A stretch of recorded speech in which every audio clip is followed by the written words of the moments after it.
मैं ये कह रहा था कि जब आप इस स्विंग ट्रेडिंग वाले पर्सपेक्टिव को लेके चलते हैं तो आपने इसको स्मार्टली भी प्ले करना। स्मार्टली प्ले करने से क्या मेरी मुराद है, देखिए कि जब आपके पास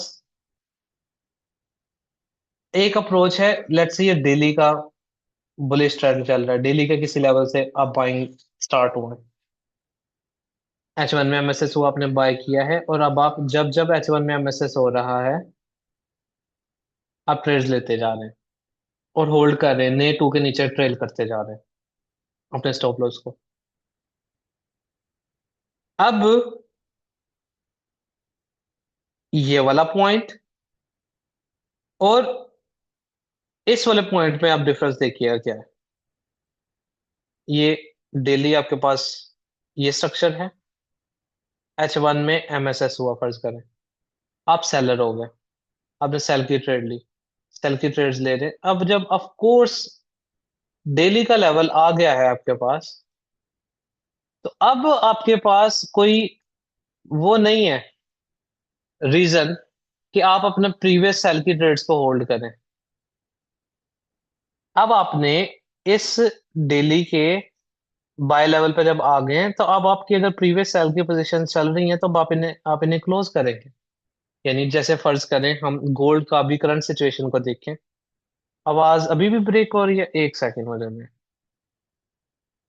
मैं ये चेक करूं।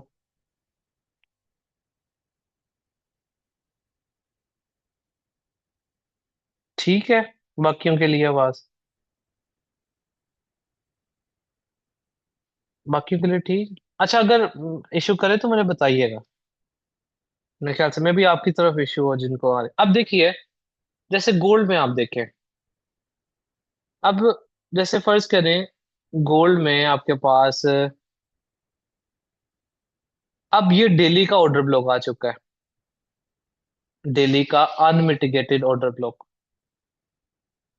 मुझे पहले आप यस या नो में बताएं कि क्या ये डेली का ऑर्डर ब्लॉक है अनमिटिगेटेड या नहीं है।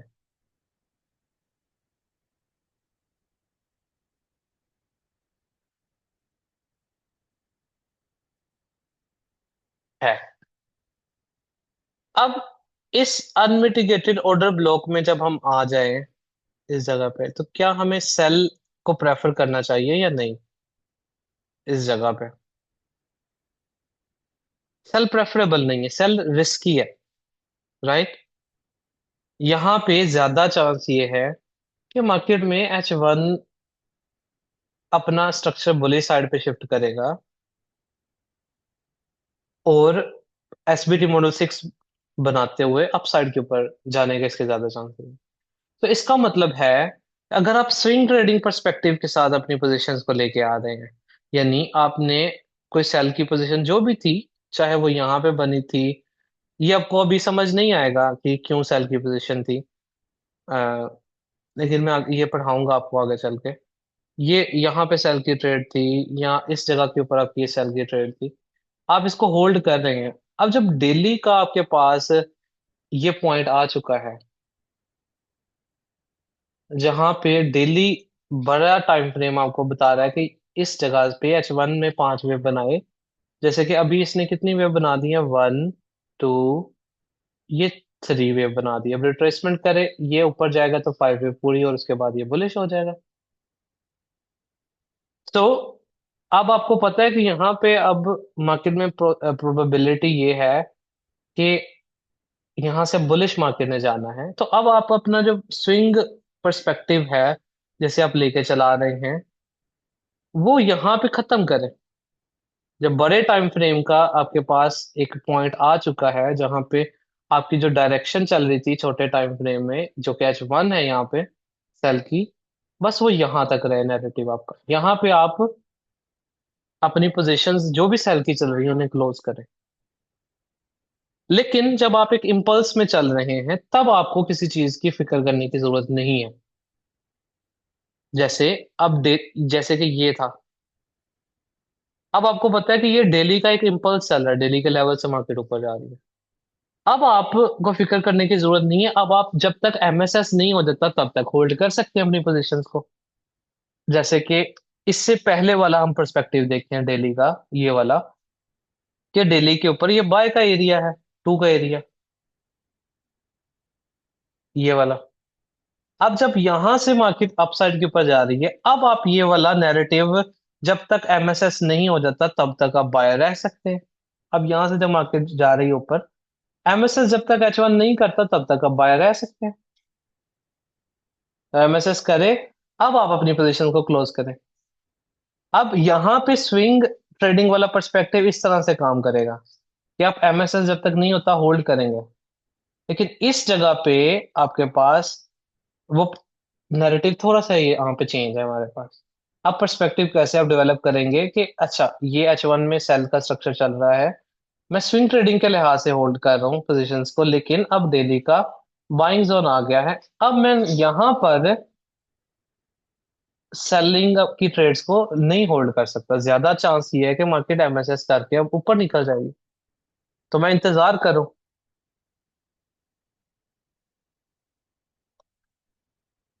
ठीक है, तो इन चीजों का आपने ख्याल रखना है। अब ये सेम चीज आप उस जगह पे नहीं अप्लाई कर सकते। जैसे फर्ज करें कि आपके पास डेली लेट से बेरिश चल रहा है, डेली बेरिश है, H4 भी आपके पास ऐसे बेरिश चल रहा है। अब H1 यहाँ पे बुलिश हो गया। अब जब H1 बुलिश हो गया है, तो आप यहाँ पे बाय की ट्रेड ले रहे हैं, फर्ज करें आप होल्ड कर रहे हैं, लेकिन जब आप H4 के सेलिंग लेवल पे आ जाएंगे, तो अब आपको अपनी पोजीशन जो प्रीवियस बाय की हैं वो क्लोज करनी पड़ेगी, क्योंकि आप H4 के सेलिंग लेवल पे आ गए। अब आप जब प्रीवियस अगर आप पोजीशंस थी और आप एमएसएस का वेट कर रहे थे, जब तक एमएसएस नहीं होता मैं होल्ड रखूंगा, तो आपने इस चीज का ख्याल रखना है ना कि अब बड़े टाइम फ्रेम का सेलिंग एरिया आ गया, अब मेरा ये नैरेटिव नहीं रहेगा। अब यहाँ पे मैंने 5 मिनट में एमएसएस होता है सेलिंग साइड के ऊपर आना है, और डाउन साइड पे। अब यहां से जब मार्केट सेल हो रही है, अब ऑफ कोर्स आप जब तक एमएसएस नहीं हो जाता तब तक आप होल्ड कर सकते हैं। सो ये स्विंग ट्रेडिंग जो पर्सपेक्टिव है, इसमें आपने थोड़ा सा स्मार्टली ये प्ले करना है कि जब आपके पास बड़े टाइम फ्रेम का एरिया आ गया है, तो उस वक्त आपने, और वो अपोजिट साइड पे है आपके, तो ऑफ कोर्स अब आप अपनी पोजीशंस को क्लोज करेंगे उस पॉइंट के ऊपर। तो इस तरह से आपने स्मार्टली प्ले करना है, टारगेट्स अपने निकालने के क्या हो सकते हैं। तो दो पॉइंट्स अब आपके पास आ गए कि या तो आप ट्रेड करें और नेक्स्ट अपने सपोर्ट रेजिस्टेंस को टारगेट बनाएं। ठीक है, जैसे फर्ज करें आपके, और कोई भी सेटअप लें, जैसे यहाँ पे कहीं पे आपने ट्रेड लिया, तो पहला टारगेट 3 है, अगला टारगेट आप कौन सा रखें, नेक्स्ट रेजिस्टेंस। आपके 3 से ऊपर नेक्स्ट रेजिस्टेंस यहाँ पे पड़ी है, ये टारगेट रख लो। यहाँ पे नहीं है और प्रीवियसली कोई देखना है, अब तो ये ऑल टाइम हाई है, तो यहाँ पे आपको कोई रेजिस्टेंस नजर नहीं आएगी। ऑफ कोर्स यहाँ पे आप फिब को यूज कर सकते हैं अपने टारगेट्स को फाइंड करने के लिए। तो ये वाला अप्रोच अपनाए, जैसे यहाँ पे देखिए इस जगह पे कि आप यहाँ से अगर सेल कर रहे हैं, ये 3 है, 3 के नीचे ही एक और स्ट्रक्चर प्रीवियस कोई सपोर्ट पड़ी है, साथ ही पड़ी है यहाँ पे। अब आपका पहला टारगेट अगर ये 3 है, तो अगला टारगेट ये साथ ही पड़ा हुआ है, नेक्स्ट सपोर्ट भी। ठीक है, यहाँ हम कोई और एग्जांपल अगर देखें, जैसे यहाँ पे अगर हम देखें फर्ज करें, ये तो खैर फौरन से सेल ऑफ हो गया ना, यहाँ पे तो मौका ही नहीं मिला आपको एंट्री का। जैसे इस जगह के ऊपर आप देख लें, लेट्स से कोई, ये आपके पास सेटअप बना, ये 2 का एरिया, यहाँ पे आपने बाय किया इस जगह पे, ये आपने नेक्स्ट कैंडल की ओपनिंग पे बाय किया, आपने इसको कोई स्टॉप लॉस दिया अपना, ये साथ ही नियरेस्ट पीरियड है, ये पड़ी एफईजी। अब आप नेक्स्ट टारगेट देख रहे हैं, तो इससे ऊपर देखिए नेक्स्ट रेजिस्टेंस ये आपको नजर आ रही है, ये रख ले। इससे ऊपर नेक्स्ट रेजिस्टेंस आपको ये नजर आ रही है, ये मेजर रेजिस्टेंस। यहाँ पे अपना अगला टारगेट रख ले। आप नेक्स्ट सपोर्ट रेजिस्टेंस को टारगेट कर सकते हैं। और दूसरा तरीकाकार क्या है कि जब तक एमएसएस नहीं हो जाता, अब इसी ट्रेड में अगर आप एमएसएस का वेट करते तो आपकी ट्रेड ये क्लोज होनी थी किधर जाके, यहाँ पे। अगर आप रेजिस्टेंस पे क्लोज करने के बजाय एमएसएस का वेट करते तो एमएसएस इधर जाके कहीं हुआ है, ये यहाँ पे H1 में। अब आपकी ये ट्रेड इस लो, ये जो नया टू बना इसके नीचे एमएसएस हुआ, यहाँ पे जाके क्लोज हुई। लेकिन अगर आप वो वाला पर्सपेक्टिव लेते हैं कि यहाँ पे मैंने क्लोज की, दोबारा एसबीटी मॉडल इधर बना है, यहाँ पे बाय किया, पहला टारगेट 3 का, यहाँ पे क्लोज कर दिया, फिर अगला एसबीटी मॉडल आपके पास बना यहाँ पे, ये आपने एंट्री ली, स्टॉप लॉस दिया इसको, ये 3 का टारगेट यहाँ पे बन गया, यहाँ पे ट्रेड ली, ये 1 के एरिया पे आपके पास बन गई 3 का टारगेट, आपके पास फर्ज करें ये बन गया इस जगह पे। अब आप देखिए दोनों में फर्क क्या है। एक अप्रोच ये है, एसपीटी मॉडल बना, ट्रेड ली, टारगेट पे क्लोज कर, या यहाँ पे आपने क्लोज किया, ये ट्रेड बनी, यहाँ पे आपने क्लोज कर दिया, या ये ट्रेड बनी, यहाँ पे आपने क्लोज किया। एक ये है। दूसरा तरीका कर क्या है, आपने ये ट्रेड ली, होल्ड रखा, उसके बाद दोबारा आपके पास सेटअप बना, आपने ये ट्रेड ली, होल्ड रखा, ये ट्रेड बनी, होल्ड रखा, उसके बाद जो सेटअप बनते रहे, होल्ड रखे, जहां पे जाके एमएसएस हुआ वहां पे ही तमाम ट्रेड्स क्लोज कर दी इस जगह पे जाके। सही। सो ऑफ कोर्स इस तरीका कार में आपको पॉजिटिव चीज क्या नजर आ रही है, आपने पूरी ये सारी वेव कैप्चर की, बहुत ज्यादा प्रॉफिटेबिलिटी है यहाँ पे। इस तरीके से आप चलेंगे, आप एक वेव कैप्चर कर लें तो आप इतना प्रॉफिट बना लेंगे जितना आपने, लेट से यहाँ पे आपने 3 ट्रेड्स की, 3 4 ट्रेड से टोटल बनी, फर्ज करते हैं जवान में, तो यहाँ पे क्लोज की, जितना आपने यहाँ पे कमाया होगा वो बहुत ज्यादा होगा एज कम्पेयर टू आप छोटी छोटी ट्रेड्स लेते रहते हैं, क्लोज करते रहते हैं। तो ये 3 4 पे जितना प्रॉफिट बना है, ये अगर आप 20 ट्रेड्स भी वो दूसरी वाली लेना, शॉर्ट शॉर्ट पे प्रॉफिट पे क्लोज किया, प्रॉफिट पे क्लोज किया, ऑफ कोर्स ये 4 का प्रॉफिट उन 20 से ज्यादा है, लेस हैसल है यहाँ पे, लेकिन यहाँ पे इमोशनल बर्डन ज्यादा है आपके माइंड के ऊपर। ये वो आपको हर वक्त आप मार्केट को वॉच कर रहे हैं। इन द बिगिनिंग ये तरीका का अडॉप्ट करना बहुत मुश्किल है, बिगिनिंग में बहुत मुश्किल होगा, लेकिन with the passage of time जब आप, ये आपको बताने का मकसद ये है कि जब भी आप इस स्टेज पे पहुंचे कि आपको अब वो वाला जो जो स्टार्ट वाली मिस्टेक्स होती हैं, स्मार्ट वाला वो जो माइंडसेट है वो नहीं रहा अब आपका। अब आप एक्चुअली में एक अरसा गुजार चुके हैं, अब आपको प्रॉफिट्स को देख के घबराहट नहीं होती कि कहीं वापस ना आके चले जाए, ये वाला सिस्टम नहीं रहा अब आपका। तो तब आपको पता हो कि आपने स्केल कैसे करना, कम ट्रेड्स में से ज्यादा कैसे कमाना, ये उसके लिए ये 2 तरीका कार है जनरली। आपने किस तरीके से अपने ट्रेड्स को मैनेज करना है बड़े टाइम फ्रेम पे, यानी H1 पे, और स्मॉलर टाइम फ्रेम पे कैसे करना है, इसको हमने प्रीवियस क्लास में डिस्कस किया। ठीक है जी। अब एक्स्ट्रा चीज हमने यहाँ पे क्या पढ़ी है कि आपने इसको स्मार्टली भी देखना है। यानी स्मार्टली देखने से क्या मुराद है कि जब आपसे बड़े टाइम फ्रेम का कोई अपोजिट लेवल आ जाए तो तब आप उसको वैसे ही नहीं रख सकते। अब आपको अपना, अगर आप सेल कर रहे हैं और नीचे डेली का बाय का एरिया आ गया, अब आपने इसे क्लोज करना। तो ये चंद पॉइंट्स हैं जिनको आपने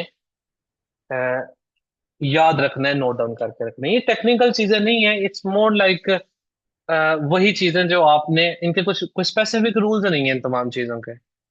ये पर्सनैलिटी डिपेंडेंट चीजें हैं कि आपको क्या चीज ज्यादा कंफर्टेबल रहती है, कि आप एक ट्रेड पकड़ के उसे होल्ड रखते हैं जब तक ट्रेंड शिफ्ट नहीं हो जाता, या आप उसे बस क्लोज करके जाना चाहते हैं अगली ट्रेड की तरफ। ठीक है। ये 2 तरीकाकार है आपके पास, स्विंग ट्रेडिंग पर्सपेक्टिव है, एंड देन मोर और लेस इंट्राडे परस्पेक्टिव वो वाला है कि जब आप नेक्स्ट सपोर्ट रेजिस्टेंस पे क्लोज करते हैं। नेक्स्ट सपोर्ट रेजिस्टेंस कैसे है? फॉर एग्जांपल ये एरिया है, 3 पे कुछ 50% क्लोज किया, अगला इस लेवल से ऊपर देखा नेक्स्ट रेजिस्टेंस कौन सी है। इसी ऊपर फर्ज करें आपको ये रेजिस्टेंस एक नजर आ रही है कि यहाँ पे मार्केट एक दफा जंप की थी, फिर जंप की थी, सपोर्ट बना है, अब ये रेजिस्टेंस होगा। इसको अगला टारगेट रखें, प्रॉफिट को, ट्रेड को क्लोज करें। यहाँ पे ली थी, आपके लेवल से ऊपर नेक्स्ट रेजिस्टेंस बिल्कुल साथ ही पड़ी है, इसको टारगेट करें। तो ये आपको मोर और लेस इंट्राडे परस्पेक्टिव मिल जाएगा इससे, कि आपकी ट्रेड ज्यादा आपको लंबे अरसे तक होल्ड नहीं करनी पड़ेंगी। अगर आप रिस्क टू रिवॉर्ड बहुत ज्यादा बेहतर करना चाहते हैं तो फिर आपके लिए स्विंग ट्रेडिंग परस्पेक्टिव है। याद रखें कि रिस्क टू रिवॉर्ड रेशियो और विन रेशियो में एक इनवर्स रिलेशन है। यानी प्रॉफिटेबिलिटी की अगर हम बात करें तो अगर हम यहाँ पे प्लॉट करें आपका विन रेट, ये विन रेट है, तो ये रिस्क टू रिवॉर्ड रेशियो है, RR, इस जगह पे। तो जितना ही ये इनवर्स ग्राफ होगा, यानी इस तरह से ही आप इसको देखेंगे, ये प्रॉफिटेबिलिटी का ग्राफ है। जितनी ज्यादा विन रेट है उतना कम आपको विन रेट चाहिए प्रॉफिटेबल रहने के लिए। जितना रिस्क टू रिवॉर्ड आपका ड्रॉप होता जाएगा उतना ज्यादा विन रेट आपको रिक्वायर रहेगा प्रॉफिटेबल रहने के लिए। यानी अगर आपका रिस्क टू रिवॉर्ड लेट से 1/5 है, तो आपको 1/5 का मतलब ये है कि आपने एक ट्रेड आपकी ठीक गई और 5 SL हुए। एक ट्रेड आपकी ठीक गई, 5 SL हो गए। दो ट्रेडें आपकी ठीक हुई, 10 स्टॉप लॉसेस साथ में हिट हो गए। 3 TP लगे, 15 SL लगातार हिट हो गए। फिर भी आप ब्रेक इवन रहेंगे। आपको यहाँ आपकी 4 ट्रेड्स ठीक गई और 30 SL हिट हो गए, फिर भी आप ब्रेक इवन रहेंगे, कोई लॉस नहीं होगा।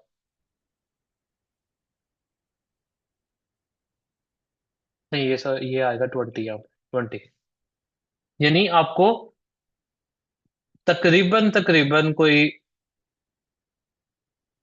20% विन रेट चाहिए।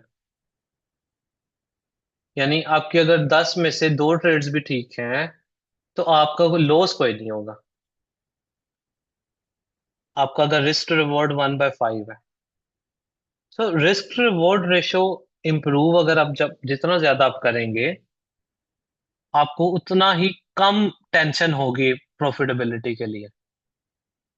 आपको ज्यादा विन रेट नहीं चाहिए होगा। अब risk to reward ratio improve करने के दो तरीकाकार है, जैसे हमने पहले डिस्कस किया। एक तरीकाकार है स्मॉलर टाइम फ्रेम वाला, कि आप H1 के एरिया को लेते हैं और यहाँ पे आप 5 मिनट में या 3 मिनट में या 1 मिनट में बनने वाला किसी एसपीटी मॉडल पे ट्रेड लेते हैं। 1 मिनट 5 मिनट के हिसाब से ऐसा रखते हैं, लेकिन उसका टारगेट आप रखते हैं H1 के लिहाज से। इस लिहाज से भी आपका रिस्क रिवॉर्ड रेशियो बहुत ज्यादा हो जाएगा।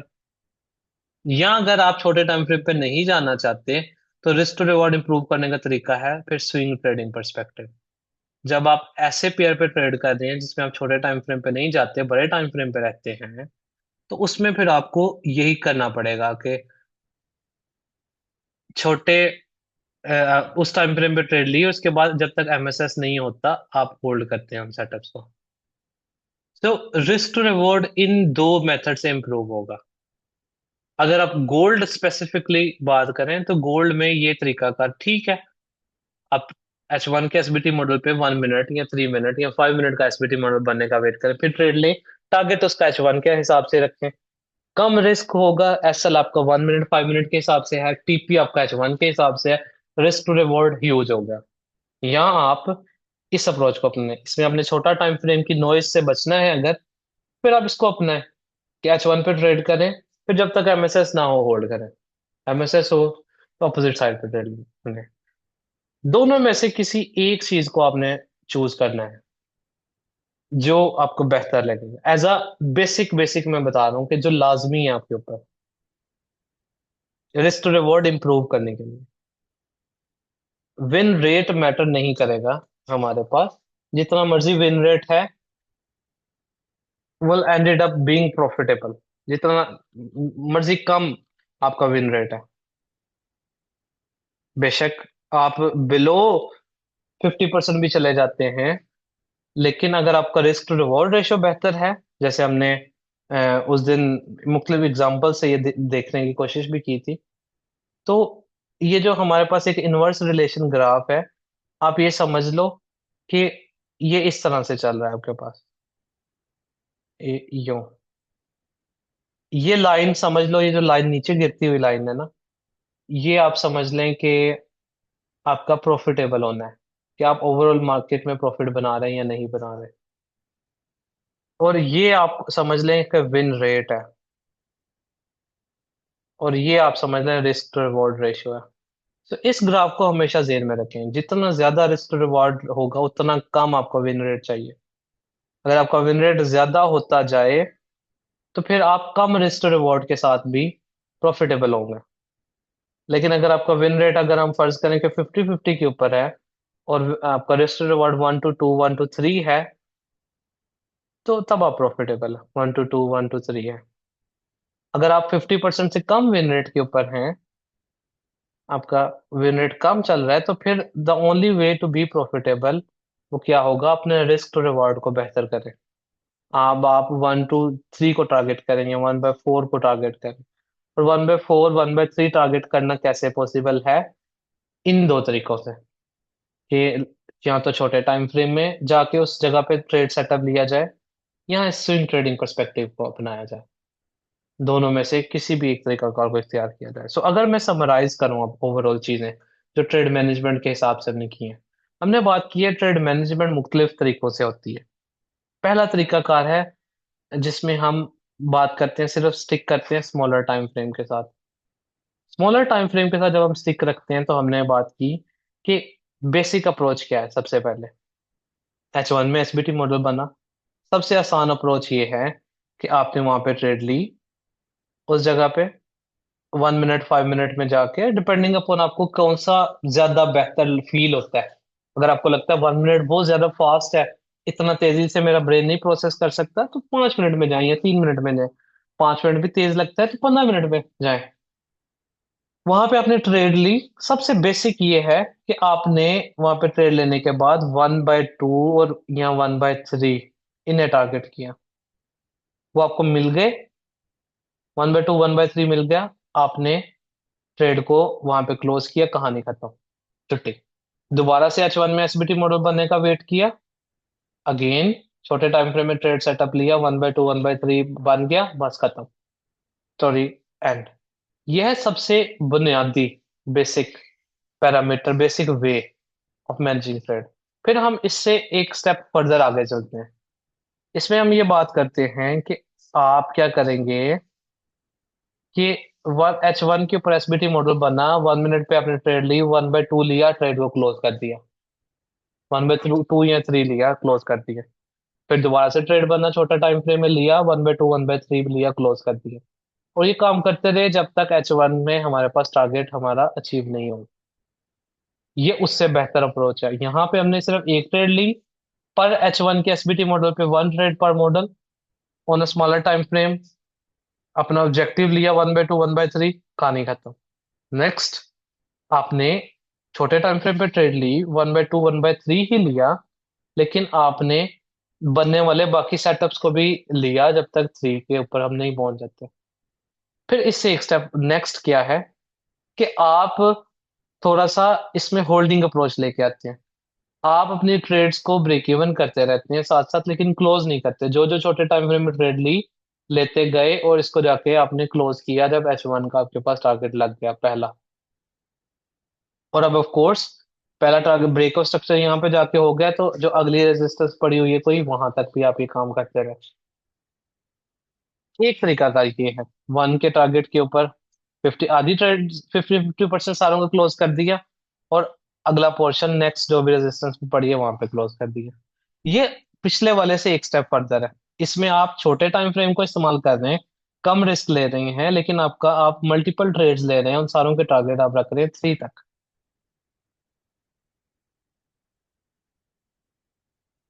आप ऑफ कोर्स उनमें से कुछ ट्रेड्स के ब्रेक इवन लगते जाएंगे, कुछ आपकी होल्ड रहेंगी, and eventually you will reach this target. ये आपके पास है स्मॉलर टाइम फ्रेम की 3 अप्रोचेस। फिर हमने बात की कि स्मॉलर टाइम फ्रेम से हम बड़े टाइम फ्रेम पे जाते हैं। यानी अगर हम H1 के साथ स्टिक करें, तो H1 के साथ स्टिक करने के हमने कहा कि 2 तरीकाकार है। पहला तरीकाकार ये है कि आपने H1 में टारगेट एंट्री ली, पहला टारगेट पे 50% क्लोज की, और जैसे ही अगली रेजिस्टेंस आपको आपके लेवल से ऊपर नजर आई, कोई भी जनरल सपोर्ट रेजिस्टेंस, जरूरी नहीं कि वो स्ट्रक्चर वो हो सकता है कोई सपोर्ट रेजिस्टेंस वैसे ही बनी हो, कोई सप्लाई डिमांड हो, कोई पड़ा हुआ कुछ इस तरह से, कोई भी एरिया नजर आए वहां पे क्लोज कर दिया। यहाँ हमने एक इसमें स्विंग ट्रेडिंग परस्पेक्टिव देखा, जो क्या है कि आप H1 पे ट्रेड लिया कोई भी लेवल पे, फिर आपने उसको होल्ड रखा जब तक उस H1 में MSS नहीं हो जाता। इस पूरे प्रोसीजर में बनने वाले मजीद अगर कोई सेटअप्स हैं आप उन्हें भी लेते रहे हैं। जिस जगह पे MSS हो आपने प्रीवियस सारे पोजीशंस को क्लोज कर दिया। अब एक ये तो हो गया आपके पास बेसिक H1 पे कैसे करना है, तो ये हो गया स्विंग पर्सपेक्टिव। स्विंग पर्सपेक्टिव होगा, एक है hybrid swing perspective. Hybrid swing perspective क्या है कि आप ज्यादा बहुत ही ज्यादा एडवांस हो गए हैं, हाइब्रिड पर्सपेक्टिव में चले गए हैं। आप क्या करते हैं कि H1 के ऊपर जाते हैं, ट्रेड लिया, SBT मॉडल 1 मिनट में वहां पे लिया ट्रेड, छोटा सा रिस्क लिया, उसका पहला टारगेट ये रखा, 50% क्लोज किया, और उसके बाद आप क्या कर रहे हैं, दोबारा H1 में स्ट्रक्चर डेवलप होता है, उस ट्रेड को क्लोज नहीं किया, दोबारा H1 का SPT मॉडल बना, वहां पे 1 मिनट में ट्रेड ली, ब्रेक इवन कर दिया, फिर उसको इस वाली ट्रेड को नए टू के नीचे ट्रेड किया। यानी आप स्मॉलर टाइम फ्रेम वाला जो कॉन्सेप्ट है, ये वाला कि H1 के लेवल पे जाके छोटे टाइम फ्रेम में ट्रेड ली, उसको आपने डाल दिया स्विंग बड़े टाइम फ्रेम की पर्सपेक्टिव के साथ, कि आप इंट्रीज H1 के लेवल पे ले रहे हैं स्मॉलर टाइम फ्रेम में, और इसको क्लोज भी नहीं कर रहे, पहला टारगेट ले रहे हैं, 50% क्लोज कर रहे हैं, उसके बाद आप होल्ड करते जा रहे हैं। ये काम करते जाएंगे हर H1 में बनने वाले SBT मॉडल के ऊपर, जब तक H1 में MSS नहीं हो जाता। अब ये इमेंस रिस्क रिवॉर्ड रेशो यहाँ पे बन जाएगा। रिस्क आपका 1 मिनट 5 मिनट के हिसाब से होगा, रिवॉर्ड आप पूरी H1 की वेव का कैप्चर कर रहे हैं।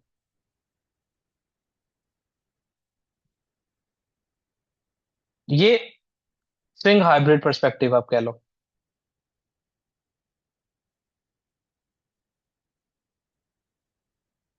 यानी इसमें आपका रिस्क स्मॉलर टाइम फ्रेम का है, 5 मिनट के लिहाज से आप ले रहे हैं। यानी कहने से क्या मुराद है कि यहाँ पे कोई आपने जो ट्रेड ली इस जगह पे, आपने H1 के हिसाब से एसएल नहीं दिया, यहाँ पे आप 1 मिनट में गए हैं, 1 मिनट में देखा कि कोई ट्रेड SBT मॉडल बने इस जगह पे। हम अभी ओपन करके देखते हैं, लेट्स से 1 मिनट में ये आ गया, लेट्स से 1 मिनट। अब आपके पास फर्ज करें कि 1 मिनट में स्ट्रक्चर ये बुलिश का चल रहा है, 1 2 3 4 ये 5, आपके पास ये 2 का एरिया था इस जगह पे,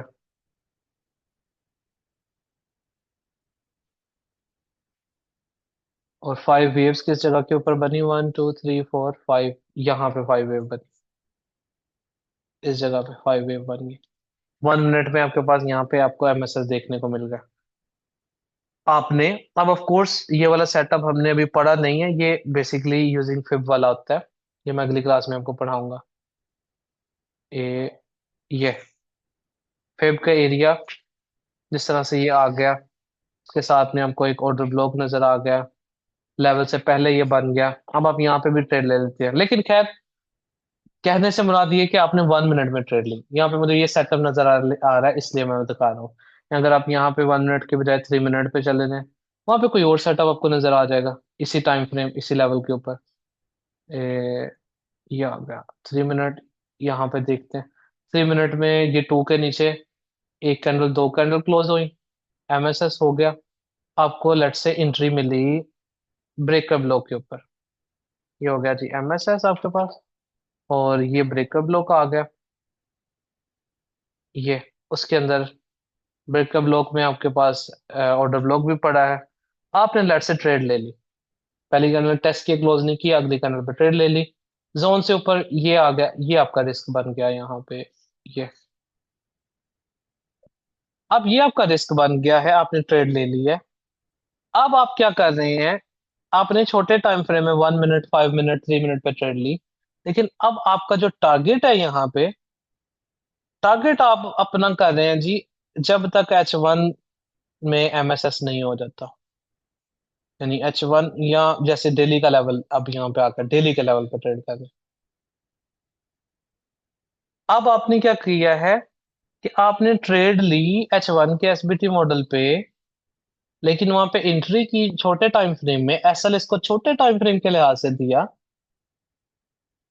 लेकिन टारगेट आपने वहां पे अब क्या किया कि H1 का जब तक एमएसएस नहीं हो जाता उस लिहाज से, या जैसे इस केस में डेली का लेवल पहले आ गया, तो डेली के लेवल को टारगेट कर लिया, ये वाला, ये ऑर्डर ब्लॉक आ गया, आपने इसको टारगेट कर लिया यहाँ पे। अब यहाँ पे आपका रिस्क टू रिवॉर्ड रेशो को क्या बन गया, 1/34 बन गया। अब आप ये पर्सपेक्टिव लेंगे, आपको रिस्क टू रिवॉर्ड कैसे मिलेंगे, 1/10, 1/20, 1/30, ये वाले रिस्क टू रिवॉर्ड रेशो मिलेंगे। 1/30 का मतलब पता क्या है, आपका एक ट्रेड ठीक गया, उसके बाद लगातार अगर 30 एसएल भी लग गए ना, तो फिर भी आप लॉस भी नहीं होंगे, ओवरऑल ब्रेक इवन होंगे। 1/30 का मतलब ये है कि आपने अगर 1% रिस्क लिया है, तो अगर ये जब ट्रेड क्लोज हुई तो आपने 30% प्रॉफिट बना लिया। यानी ये है हाइब्रिड स्विंग पर्सपेक्टिव, कि आप H1 के लेवल पे जाके छोटे time frame, 1 minute, 5 minute, 3 minute, 15 minute, जो भी आपको सूटेबल लगे, वहां पे ट्रेड ली, और टारगेट आपने H1 के ऊपर भी नहीं क्लोज किया, आपने उसको जब तक एमएसएस नहीं हो जाता H1 में तब तक होल्ड करके बैठे। पता चले कि आपने जनाब यहाँ पे जाके 1 मिनट में 30-40 पिप के एसएल से ट्रेड ली, और ये जी 1000 पिप या 1200 पिप पे क्लोज की, और इस तरह और मजीद बनने वाले सेटअप्स को भी दरमियान में लेते रहे। ये बन गया आपके पास एक हाइब्रिड स्विंग स्विंग पर्सपेक्टिव। अब ये सारे के सारे पर्सपेक्टिव आप सबके सामने रखने का और डिटेल में बताने का मकसद क्या है, कि ट्रेड मैनेजमेंट कोई एक सिंपल बेसिक रूल नहीं है, कोई एक रूल नहीं है, इसके बहुत सारे तरीकाकार है।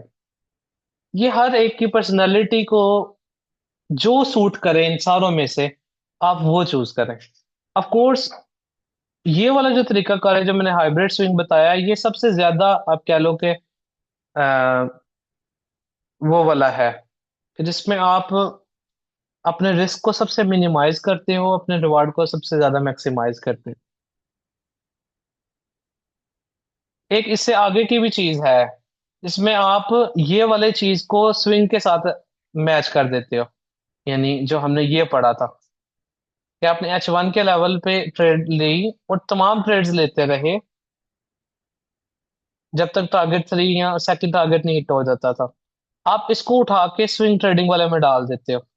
यानी कि आप H1 के एरिया के ऊपर आए हो, वहां पे अपने ट्रेड यानी यहाँ पे लेना शुरू की, उसके बाद छोटे टाइम फ्रेम में तमाम सेटअप्स को लेते गए, दोबारा से ब्रेक ऑफ स्ट्रक्चर हुआ, अब आप लेवल पे आने का वेट कर रहे हैं, लेवल पे आई, इम्पल्स स्टार्ट हुआ, एसबीटी मॉडल बना, फिर छोटे टाइम फ्रेम में ट्रेड लेते गए, दोबारा आई, अब आप तमाम ट्रेड छोटे टाइम फ्रेम्स की ले रहे हो, और कब जाके सारों को काटोगे जहां पे H1 में एमएसएस होगा।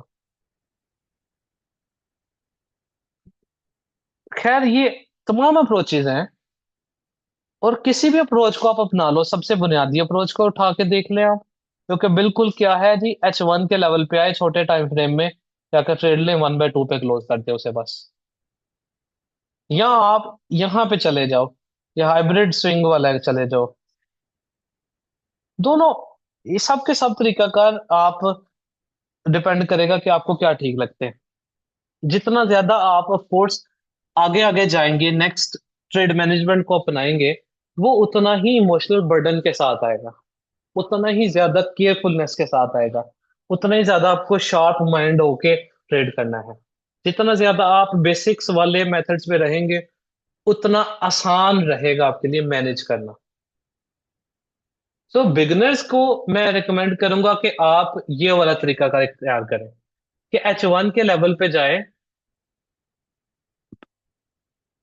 1 मिनट, 5 मिनट, 3 मिनट, 1 मिनट टू वो हो जाता है, आप 3 मिनट के ऊपर स्टिक करें।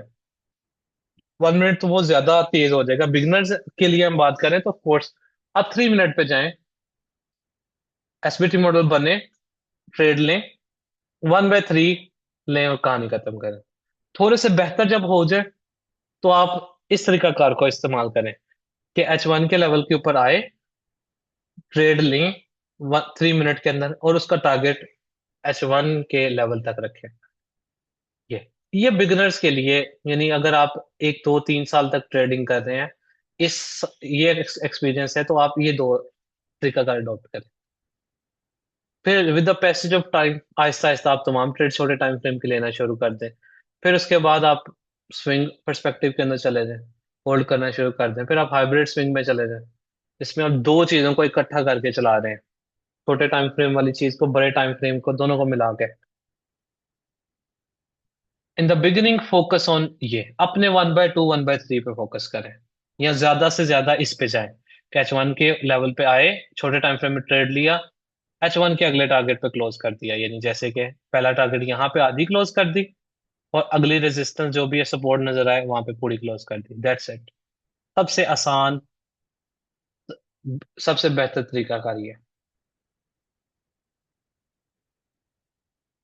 ठीक है जी। तो ये आपके पास है जी एक ओवरऑल, अभी फिलहाल गोल्ड के अंदर आप देखें तो आपको नजर आ रहा होगा कि मार्केट में 1 2 3 और ये 4 भी लग गया। अगर ये क्लोज हो गया, 5 वेव होगी, SPT 6 बनेगा, फिर बुलिश हो जाए।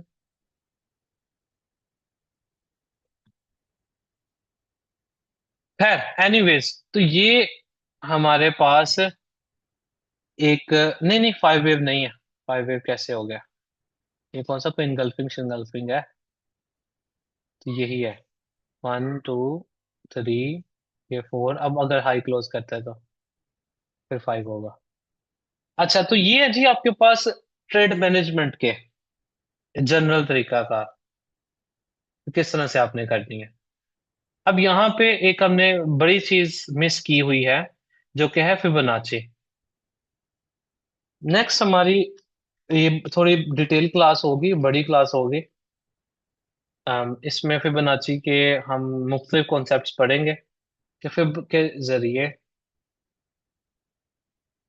हम कैसे यूज कर सकते हैं इनको। लेकिन फिलहाल इसके ऊपर आप फोकस करें। अगर आपको ट्रेड मैनेजमेंट के रिलेटेड कोई कंफ्यूजन है, जो चीजें हमने पढ़ी हैं, डिस्कस की हैं, तो आप जी जी गोल्ड को देख लेते हैं। दोबारा मैं बता देता हूँ, टेंशन क्यों लेते हैं, एक दफा हम टॉपिक को पहले वाइंड अप करें, फिर गोल्ड पे आते हैं, फिर गोल्ड को पढ़ लेते हैं। 5 वेव, अच्छा पहले देख लें जी, 5 वेव्स को ही देख लें। 5 वेव आपको कौन सी नजर आ रही है यहाँ पे? यहाँ पे कोई एक बंदा एनोटेट करके, मार्क करके दिखाए, जो 5 समझ रहा है मेरे चार्ट के ऊपर, एनोटेशन करें जिन्हें लग रहा है। 5 वेव प्रॉपर पे कीजिए ना, प्रॉपर 5 वेव्स पे जो कह रहे हैं।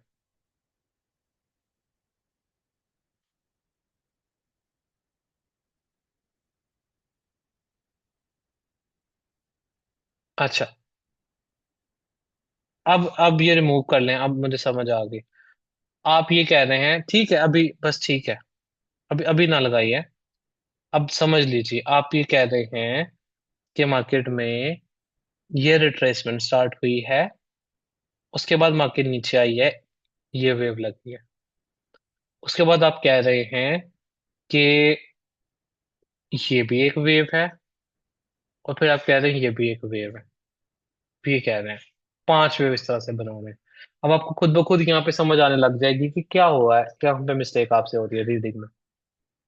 पहली वेव हम इसे कंसिडर कर रहे हैं, यानी ये जीरो है, यहाँ पे पहली ए लगी है, फिर ये नीचे आई है, ये बी लग गई हमारे पास, बी है। अब अपसाइड के ऊपर, जब तक मार्केट इसके ऊपर नहीं क्लोज करता, तब तक तो कोई वेव नहीं ना कंसिडर करेंगे हम,